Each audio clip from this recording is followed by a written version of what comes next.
지난 시간에는 개구리, 지지난 시간에는 까마귀들의 세계를 알아봤습니다. 이번에는 귀여운 카나리아들입니다. 그럼 지금부터 바로 세리나 설명을 시작하겠습니다. 일단 세리나 세계는 설정상 우주 저 멀리 어딘가 거대한 가스 행성을 공전하는 생명체 거주 가능 지대에 존재한 테라포밍된 위성입니다. 이 세계에는 지구 출신의 여러 식물종과 곤충들 그리고 물고기들이 존재하지만 육상 척추동물은 오로지 길들여진 카나리아뿐입니다. 지구랑 비슷한 환경인데 몇 억 년 동안 육상 척추동물이라곤 귀여운 카나리아밖에 없어. 그럼 어떤 일이 벌어질까? 이렇게 귀여웠던 애들이 얼마나 기괴하고 신기하게 변해갈까? 그런 걸 한번 상상해보는 게 이런 가상생물학의 묘미인데, 사실 지구상에서도 이런 일이 있었죠. 6600만 년 전에 이제 지구에 소행성이 떨어져서 그레이트 리셋 한번 되고 공룡 싹 다 죽고 나무 기어다니던 찍찍이들 비스무리하게 생긴 것들이 발산해서 막 코끼리도 되고 고래도 되고 원숭이도 되고 사람도 됐으니까요. 아무튼 일단 이 카나리아라는 새들에 대해서 먼저 알아보자면, 얘네들은 원래 대서양의 섬들에서 유래한 되새과의 작고 노란 새들입니다. 몸 길이 10cm 정도에 몸무게 15g에 불과한 이 자그마한 새들은 명금류 중에서도 유달리 아름다운 노랫소리로 오랜 세월 인간들에 의해 사랑을 받아왔죠. 특히 샛노랗게 생긴 돌연변이 카나리아들은 인간에 의해 길들여져 탄광 속에서 위험을 알리거나 새장 속에서 인간들을 즐겁게 하는 사소한 역할을 또 맡게 되었습니다. 그치만 세리나 세계에서는 어마어마한 중책을 맡게 됐습니다. 세계의 유일한 육상 척추동물로서 상상도 못할 만큼 다양한 형태로 진화해나가 생태적 틈바구니에 구석구석을 메우는 것이죠. 물론 완전 혼자는 아닙니다. 세리나 세계에는 카나리아의 생태적 동반자들도 있는데요. 해바라기나 민들레같이 꽃을 피우는 식물이나 우산이끼를 비롯한 1천여 종 이상의 각종 이끼들을 비롯하여 지렁이나 등강류와 같은 분해자들이 자리 잡게 됩니다. 물속 세상에도 조류나 수초가 존재했는데 이들은 카나리아가 먹을 수도 있었습니다. 세리나 세계의 파종은 수백만 년에 걸쳐 점진적으로 진행됐고, 그 사이에 수천 종의 식물과 수백 종의 무척추 동물들이 도입됐지만 척추 동물은 오로지 7종에 불과하고 이제 유일한 육상 척추 동물인 카나리아가 날아오를 시간입니다. 일단 뭔가 초월적인 존재가 지구 생명체를 세리나 위성에 이식함으로써 이 세계관이 시작됩니다. 세리나 생태계의 대기는 지구와 매우 흡사했습니다. 산소는 대기의 24%를 차지했고 오늘날의 지구보다는 약간 더 더운 기후에 평균 기온은 섭씨 21도 수준을 유지했습니다.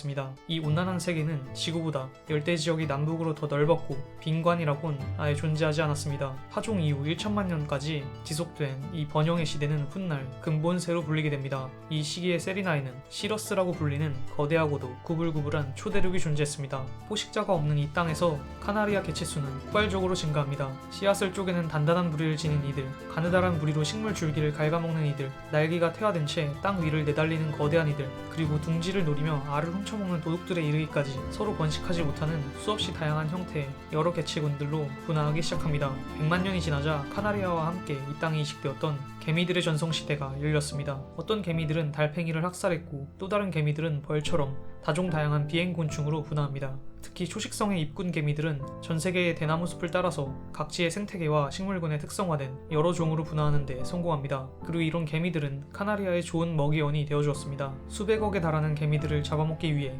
오로지 땅 근처의 생활에만 익숙해진 어떤 카나리아들은 나는 법을 잊게 되기도 했습니다. 거대하고 두꺼운 케라틴 부리를 지닌 도끼 부리는 대부분 거친 식물을 선호하는 잡식성 동물로서 큰 부리를 통해 풀과 꽃줄기를 뜯어먹고 가끔 곤충과 기타 무척추 동물들을 소량 섭취하여 단백질을 보충합니다. 이들은 날 수는 없지만 대신 뛰어난 후각과 뛰어난 달리기 실력을 지녔습니다. 키가 2m에 몸무게는 160kg에 육박하는 원블러는 퇴화된 날개와 무겁고 안정적인 발을 지니고 있습니다. 이들은 조상 카나리아에 비해 수천 배나 거대해졌고 별다른 포식자 없이 어슬렁거리며 시도 때도 없이 먹이를 먹는 것으로 일과를 보냅니다.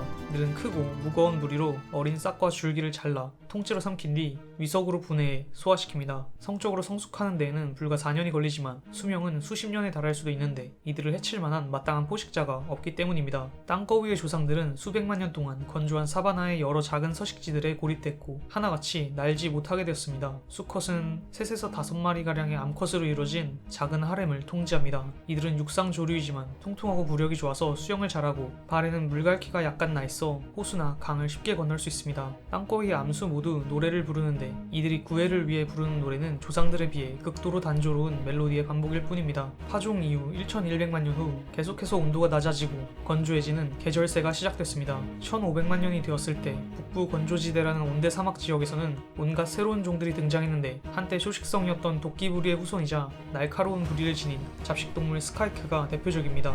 카나리아의 후손들 중에서도 결국 포식자라 할 만한 최초의 족속들이 등장했으니 그들은 바로 팔코너리들입니다. 팔코너리는 해바라기의 후손격에 속하는 식물의 가지 아래서 먼 친척들을 사냥합니다. 지하세계에서도 신비한 일들이 벌어지고 있습니다. 엄청나게 거대해져 작은 고양이만한 몸무게를 갖게 된 이 랍스터 비스무리한 녀석들은 사실 귀뚜라미의 후손들인데 경쟁자가 없었기 때문에 지하세계의 지배자가 되었습니다. 그리고 이 귀뚜라미들이 파놓은 굴은 땅 카나리아라고 불리는 작은 새들의 피난처가 되었습니다. 이들은 직접 굴을 팔 수는 없지만 귀뚜라미들이 먼저 파놓은 굴의 세입자가 되는 대신 자택 경비원 역할을 자처합니다. 계절세가 진행되면서 세리나 세계는 점점 더 추워지고 포식자는 다양해졌습니다. 이 상황 속에서 원블러의 후손들은 완전히 멸종했지만 땅거위의 후손들 중 한 갈래인 비바 계통은 알 대신 새끼를 낳는 방식에 적응을 보여주기 시작합니다. 본토에서 멀리 떨어져 고립된 키란 제도는 아직 따뜻합니다. 풍부한 식량 자원과 드문 포식자는 이곳의 카나리아 후손들로 하여금 가장 거대하고 신비한 새들이 되게끔 허락했습니다. 4m 넘는 키에 몸무게는 400kg이 넘는 통통새들은 다 크기만 하면 그 어떤 포식자도 허락하지 않는 섬의 지배자가 됩니다. 그러나 성체가 되기 전 갑각류의 공격을 받아 끊임없이 쪼아먹히다 죽게 되는 경우가 훨씬 많습니다. 이들보다 키란 제도에 더 잘 적응한 새는 스누팔로입니다. 이들은 복슬복슬한 소만한 크기의 초식동물입니다. 그러나 몸무게가 너무 무거워서 가냘픈 두 다리 이외에도 부리로도 체중을 지탱해야 했기에 이 부리는 거의 세 번째 발휘됐습니다. 도살자 랩터는 세리나 세계에 진화적으로 아주 독특한 특성을 하나 새롭게 가지고 왔습니다. 그것은 바로 지성입니다. 현재까지 세리나 세계에서 이들보다 더 영리한 생물은 존재하지 않으며 이들은 무리를 지어 스누팔로도 잡아먹을 수 있을 만큼 효율적인 무리사냥 행동을 합니다.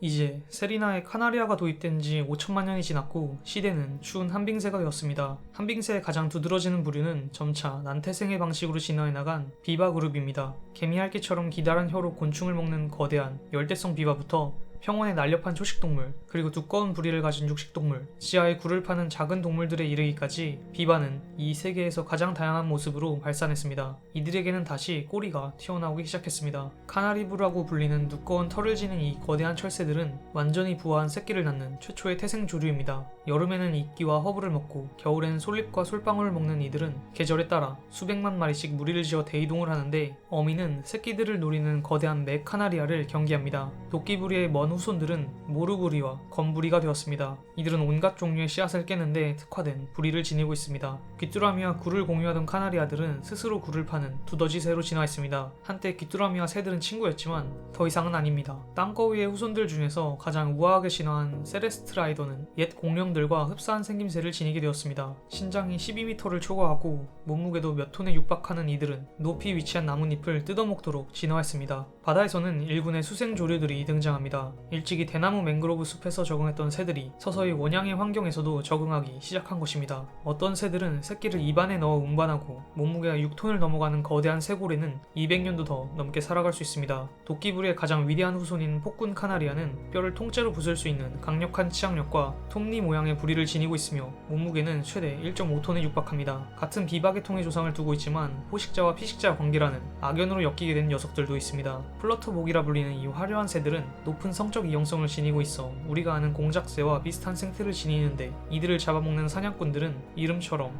우스꽝스러운 외모의 코주둥이들입니다. 수컷은 주둥이 부분에 부풀어 오르는 코를 갖고 있어 구애 행위를 할 때 울음소리를 증폭시킬 수 있습니다. 이제 거의 1억 년의 세월이 흘러 시대는 온열세에 접어들었습니다. 해수면 상승과 화산활동 증가로 인해 기후는 온난해졌고 바다에서의 거대 동물 멸종을 비롯하여 한빙새 시절에 여러 생물종이 멸종하게 됩니다. 그러나 이 따뜻한 기후에 적응하여 수없이 많은 갈래로 진화해 나간 여러 새들이 또한 등장하게 됩니다. 이 따뜻한 숲속에서 이전 초식 비바류의 후손들은 깃털을 짧게 진화시켜 마치 솜털 패딩처럼 만들었고 부리는 뚱뚱하게 살찐 주둥이로 바뀌었습니다. 이들의 생김새는 그 옛날 지구의 비조류 공룡들과 흡사해 보이지만 행동 패턴은 차라리 사슴들에 가깝습니다. 그림의 정중앙에 위치한 이 오르니테르라고 불리는 뿔 달린 잡식동물의 부리는 이제 거의 포유류의 앞니처럼 진화했습니다. 온열새의 다양한 새들에 대해서는 추후에 또 다른 영상에서 계속해서 소개하도록 하겠습니다. 영상 설명에 원작 링크를 첨부해두었으니 관심 있으신 분들께서는 참고해 주시기 바라겠습니다. 감사합니다.